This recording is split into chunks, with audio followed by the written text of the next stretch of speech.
Amigos e amigas, canal do Xavier, eu sou o Xavier. Gente, por favor, deem um like, se inscrevam no canal, façam comentários, compartilhem esse vídeo e cliquem no sininho para receber todas as notificações. Isso é muito importante, porque assim o YouTube reconhece esse vídeo como relevante e repercute para mais pessoas. Isso é muito importante para o canal. Eu tive alguns dias sem fazer vídeo, com uns problemas aí particulares, algumas outras atividades que eu tive que dar atenção, mas o canal não parou, estamos voltando e vamos voltar praticamente do último vídeo, que também é igual o penúltimo, se não me engano, vou até conferir depois, gente, confiram comigo aí. O assunto é guerra na Ucrânia, porque apesar de eu estar aqui no Brasil, ser brasileiro, nós estamos aqui numa passagem de governo, isso é uma coisa muito, muito importante, principalmente porque o governo que sai é o pior governo da história do Brasil, e o governo que entra é um governo que traz muita esperança para todos nós, principalmente para os mais pobres, né? Principalmente para aqueles que estão assim, ali na fronteira, na margem, né? O povo negro, os indígenas, as pessoas mais pobres em geral, né? Os desempregados. Então esse novo governo dá uma luz no fim do túnel. Vamos ver, os jornais já estão aí metendo malho, dizendo que é a PEC da gastança, né? Alguns que foram aliados de última hora, como o pessoal da ala do mercado financeiro, os neoliberais, como Armínio Fraga, por exemplo, já metendo malho no governo, e os próprios jornais já colocando, um governo que nem começou, vai começar no dia 1º, não começou ainda. Mas eles estão revoltados porque o ministro da Economia vai ser o Haddad e não um Meirelles, um Armínio Fraga, como eles tanto gostariam.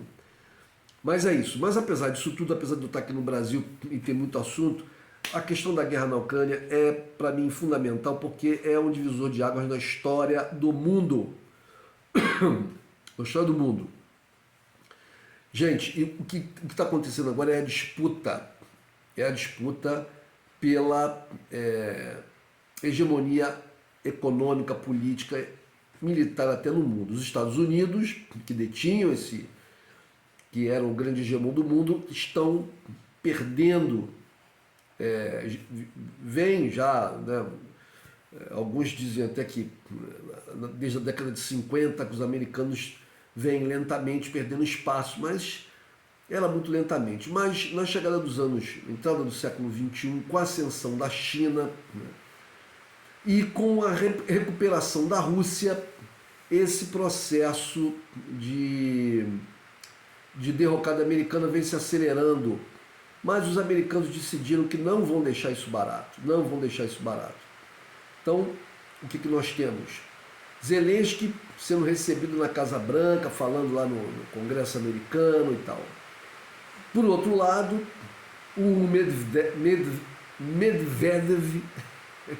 não é Medvedev, como o pessoal fala aqui, é Medvedev, que é foi presidente, primeiro-ministro russo.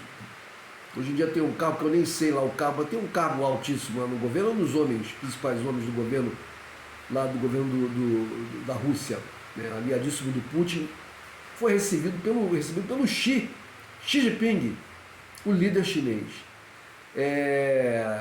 E na mesma circunstância em que é inaugurado um campo de gás para abastecer, na Rússia, para abastecer a China, e a aliança entre chineses. Bem, então ficou muito claro, né, gente? A coisa agora não tem mais nada a ser escondido. A guerra não é entre Rússia e Ucrânia, a guerra é entre o Ocidente, né, os Estados Unidos na liderança, com a Europa a reboque, e a Rússia e a China, que estão numa aliança impressionante. Eu vendo numa entrevista aqui do grande Pepe Escobar, ele disse que os corredores, os famosos corredores de comércio, de integração que a China vem tentando desenvolver, Ásia e Europa, na verdade, segundo o Pepe Escobar, foi uma iniciativa russa.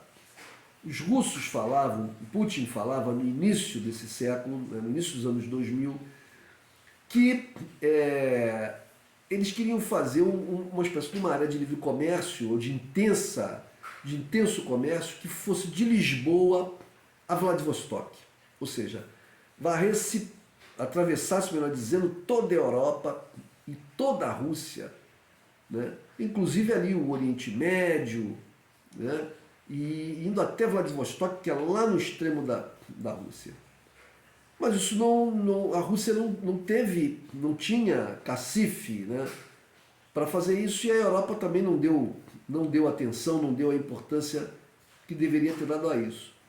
A China levou a cabo o seu projeto, né, com muito dinheiro, e esse projeto foi se desenvolvendo. Acabou incorporando, a Rússia se incorporou a esse projeto chinês, mas a Europa não quis. A Europa não quis. Então, voltando lá, gente, nós temos uma guerra entre Estados Unidos, OTAN, China-Rússia. É basicamente entre o Ocidente e o Oriente. Os americanos dobraram a aposta, resolveram não facilitar as coisas, o que era de se esperar. Já os estudos sobre a ascensão e queda dos impérios diz que nações poderosas, impérios poderosos, hegemônicos, não costumam passar a tocha para outro império sem luta, né? E o que é triste é que, nesse caso específico, o povo ucraniano é que está pagando o pato. Zelensky, que é vendido como um herói ucraniano, ele não é. Gente, pelo amor de Deus, ele não é. Se ele fosse... Zelensky não é sequer um ucraniano originário, né?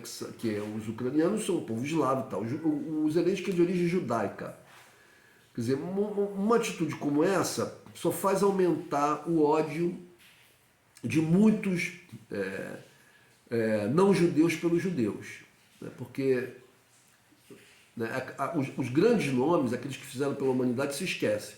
E só se lembram aqueles que fizeram coisas ruins. O que o Zelensky está fazendo pela Ucrânia é isso. Né? O Zelensky colocou a Ucrânia como uma carniça, como a bucha do canhão.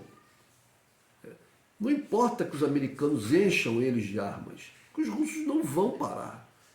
A guerra vai continuar. Porque o Putin falou anteontem, sei lá, anteontem, que a situação está difícil. Sim, a situação é difícil, é uma guerra. Mas, vamos lá, gente, 20% aproximadamente do território da Ucrânia está na mão dos russos. A economia da Ucrânia está no ralo. No ralo.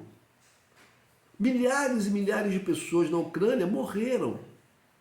Milhões de pessoas na Ucrânia fugiram da Ucrânia e não vão voltar. Então a Ucrânia, quando Putin disse lá atrás que a Ucrânia poderia deixar de existir, ela está nesse caminho.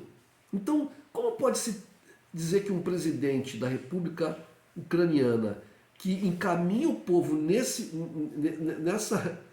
jornada e continua nessa jornada, apesar de tudo que o povo está passando, como pode-se dizer que ele é um herói ucraniano, que ele é um defensor dos interesses ucranianos? Não. Ele é um defensor dos interesses, tanto que todos os discursos que ele fala, ele fica conclamando os europeus e os americanos, dizendo, olha, essa guerra é nossa de todos eles, não é da Ucrânia mais. Porque para a Ucrânia, para o povo ucraniano, para as mulheres, para as crianças, para os homens, para os idosos ucranianos que lá vivem, essa guerra, ela tinha que parar agora. Mesmo que a Ucrânia saísse perdendo, como já perdeu uma maior parte do território, que ela tivesse que assinar uma declaração de que não vai entrar para a OTAN. Mesmo com isso tudo, né, para o povo ucraniano, o que mais importaria agora era a paz. Porque aí a atividade econômica podia ser com todas as sequelas, mas a paz, gente, a paz, né? Você saber que você não vai sair na rua e não vai levar um tiro de bazuca, ou seus filhos, ou sua casa. Então, aí o Zelensky é recebido lá nos Estados Unidos, e eu leio assim nas páginas do jornal português, né, que Zelensky é recebido com pompa e circunstância, gente, pelo amor de Deus, e a Europa como um todo, né, tendo que suportar o peso desses milhões de refugiados, com sua economia tendo dificuldades por causa do aumento vertiginoso do preço da energia. Então, bom, O Lula, agora como presidente da República, parece que também esses dias o Putin ligou para ele, e o Lula talvez, junto com outros líderes mundiais, tentem aí algum tipo de paz. Mas isso só pode acontecer se os envolvidos quiserem. E pelo que tudo indica, os americanos não querem a paz, nunca quiseram. Zelensky segue o que eles falam, né? O Putin, ele teria interesse na paz, sim, mas nas condições como as coisas estão hoje. Ou seja, a Ucrânia fora da OTAN e os territórios que estão tomados perderam. Mas, então, gente, é sofrimento, sofrimento. E agora, lá nos Estados Unidos, tudo indica, com o recebimento do Zelensky, então tudo indica que aquela promessa dos HIMARS para a Ucrânia, né, enviado pelos americanos. Os HIMARS são armas de longo alcance, que podem alcançar um alcance muito maior, né, são mísseis muito poderosos e que podem alcançar uma distância maior. Com esse envio dessas armas, os americanos estão dobrando a aposta e ameaçando os russos, muito mais, porque esses mísseis podem atingir, podem dificultar muito a situação do exército russo e inclusive atingir território russo. É como se os russos colocassem mísseis, né, de lançadores de mísseis em Cuba que pudessem atingir o território dos Estados Unidos. E isso mesmo nessa situação atual, que os Estados Unidos não estão em guerra com Cuba. Imagina se estivessem em guerra. Então a coisa está crescendo. Aí tem esses eventos que acontecem na China, no Irã, e que a mídia passa como são coisas autênticas, são movimentos espontâneos. Não tem nada de espontâneo, gente, não tem nada de espontâneo. Os serviços de inteligência norte-americanos, eles têm muita expertise nessa questão de insuflar os insatisfeitos que existem em qualquer lugar do mundo. Nos Estados Unidos, por exemplo, existem milhões de insatisfeitos, né? Mas os inimigos americanos não têm a expertise, não têm a capacidade de insuflar dentro dos Estados Unidos os grupos de contentes a ponto de se criar ali uma rebelião, alguma coisa. Mas os americanos já fizeram isso no mundo há um século, fazem isso no mundo há um século. Então eles têm essa expertise e eles têm muitos aliados comprados a peso de dólar, né? Eles têm muitos aliados em muitos lugares do mundo. Sem dúvida nenhuma que existem pessoas descontentes, principalmente dentro de regimes que são mais fechados, como é o caso do regime do Irã, como é o caso do regime chinês, etc. Sem dúvida, você fica ali retesando a insatisfação das pessoas e é como se fosse um barril de pólvora. Você joga uma faísca que tudo explode. Mas vocês vejam, por exemplo, o Brasil, que é um país que não é um regime fechado, é um regime democrático, já desde o fim da nossa ditadura, e como tem gente, como fizeram o golpe aí de 2013. Tudo isso também insuflado, gente. Esses grupos MBL, vem pra rua, né? O próprio pessoal da Lava Jato, do Sérgio Moro, tudo bancado por ONGs lá de fora, né? Então, é isso. Então, gente, o que está acontecendo na Ucrânia é uma disputa mundial. Não sei até que ponto países como o Brasil e outros podem tentar conseguir algum tipo de paz, porque eu acho que as partes não vão ceder, e as partes interessadas são os grandes poderes do mundo hoje, né? De um lado, Estados Unidos, OTAN, todos seus aliados e submetidos, Europa, Austrália, China, Japão, Coreia do Sul, etc., Austrália. E do outro lado, China, Rússia, Irã, né? Coreia do Norte, basicamente. Esses são os países bem daquele lado de lá. E tem aqueles países também que estão ali vendo o que acontece, como a Índia, né? Que faz ali um jogo duplo. Talvez o Brasil tenha que fazer também um jogo duplo, né? Mas apesar de que os interesses... Bom, a Índia faz um jogo duplo, mas a gente não pode esquecer. A Índia faz fronteira ali com a China e a Índia tem um comércio muito grande com a Rússia, inclusive de compra de armas, etc. O Brasil é mais agregado, historicamente, à coisa americana. Mas o interesse brasileiro, a gente vê a nossa balança comercial, o nosso maior parceiro comercial é a China hoje, né? Agora eu fico pensando o quanto a gente podia ganhar se a gente aumentasse e quintuplicasse a nossa relação comercial com a Rússia. O quanto a gente poderia trocar com a Rússia de tecnologia que eles têm, do que a gente tem, né? Um país que a gente deveria se aproximar, no sentido comercial, né? Tecnológico, etc. Países que têm necessidade de elementos como, por exemplo, o Irã, né? E outros. Vamos ver o que o governo Lula tem. Há muitos desafios para o governo Lula, né? Fora o inimigo interno, no externo tem muitos inimigos. Mas a divisão do mundo está aí, está bem clara. E o medo que a coisa está indo num caminho que não sei o que vai acontecer daqui para frente. Eu cheguei a fazer vídeos no passado, né, dizendo que faltava pouco para talvez a Ucrânia negociar um acordo de paz. Acontece que as coisas apontavam para esse sentido, uma vez que a destruição estava muito grande, os ataques russos a toda a parte de produção de energia elétrica e tal, que continuam. A situação do povo é horrível na Ucrânia, horrível. A situação do povo na Ucrânia é horrível, né? Cada vez pior, principalmente com o inverno. Eu vendo também aqui um vídeo não me lembro quem falou, não sei se foi o próprio Pepe Escobar ou foi uma outra pessoa que eu vi falando que na Ucrânia, em determinados períodos do inverno, essa pessoa que já tinha vivido lá pegou temperaturas de menos 33 graus. Então imagina você ter uma temperatura de menos 33 graus e você não ter aquecimento na casa, numa casa. Você não ter luz elétrica para um hospital, você não ter luz elétrica para... Gente, é impossível. As pessoas vão voltar lá para a vida dos esquimós, né?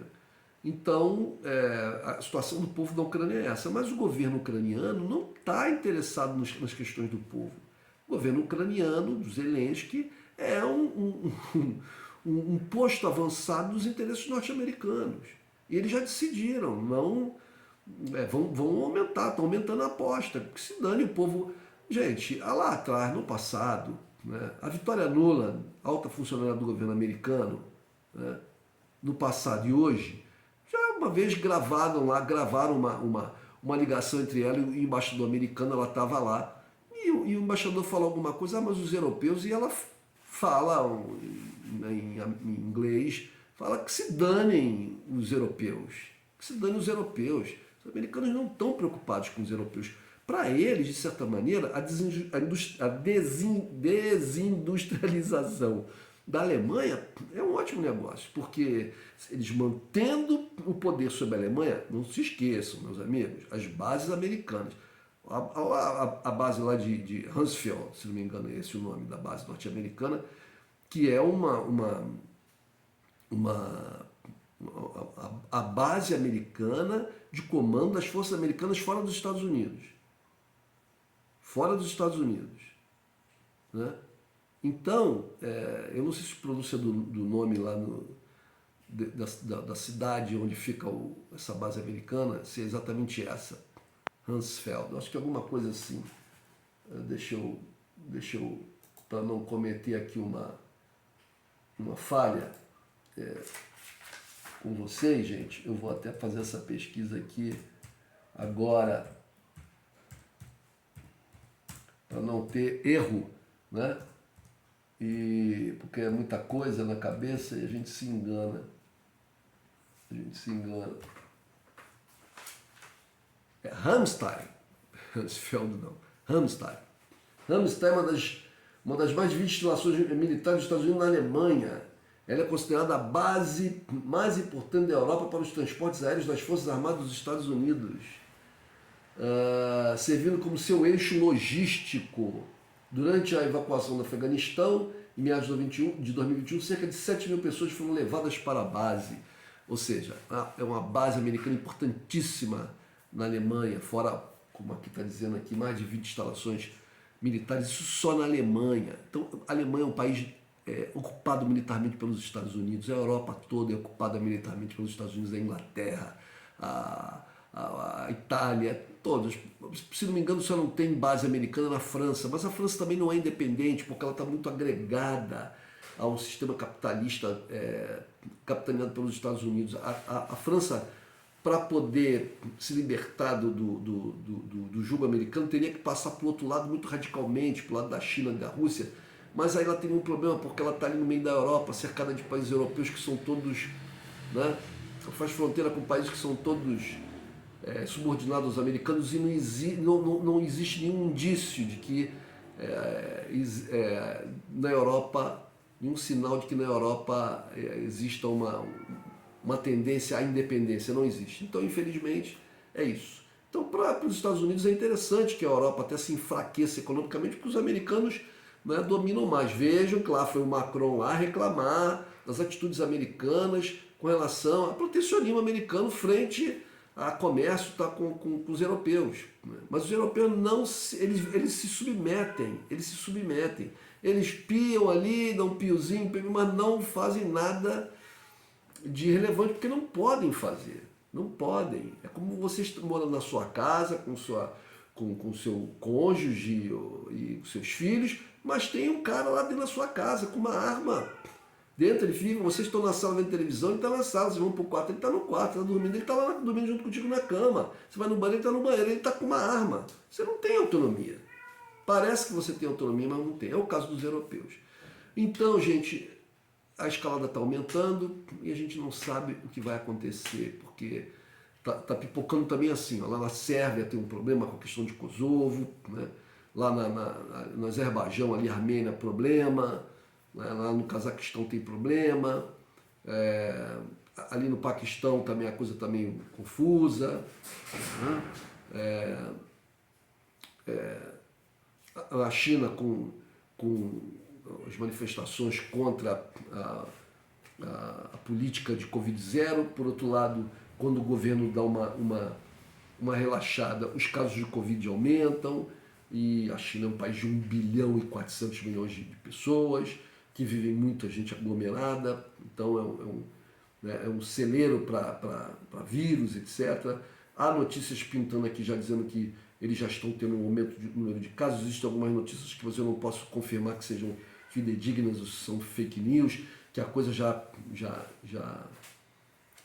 tomou um volume grande, não sei. Mas, de qualquer maneira, o que acontece é que existem muitos problemas pelo mundo e as pessoas ficam nervosas, né? Dois homens nervosos, cada um com uma arma na mão, apontando um para o outro, para que o dedo escorregue no gatilho é muito fácil. Então, 2023 a gente tem que estar bem atento ao que vai acontecer. No Brasil, com os nossos inimigos internos, que já vão tentando detonar o governo Lula por tudo aquilo que ele faça, que seja de interesse realmente da nação brasileira, do povo brasileiro, porque o interesse dessa gente é o interesse do capital e dos seus ganhos, manter os seus ganhos, e lá fora é por causa dessa escalada no nervosismo ali na questão da guerra na Ucrânia. É isso, gente. Valeu? Um abraço.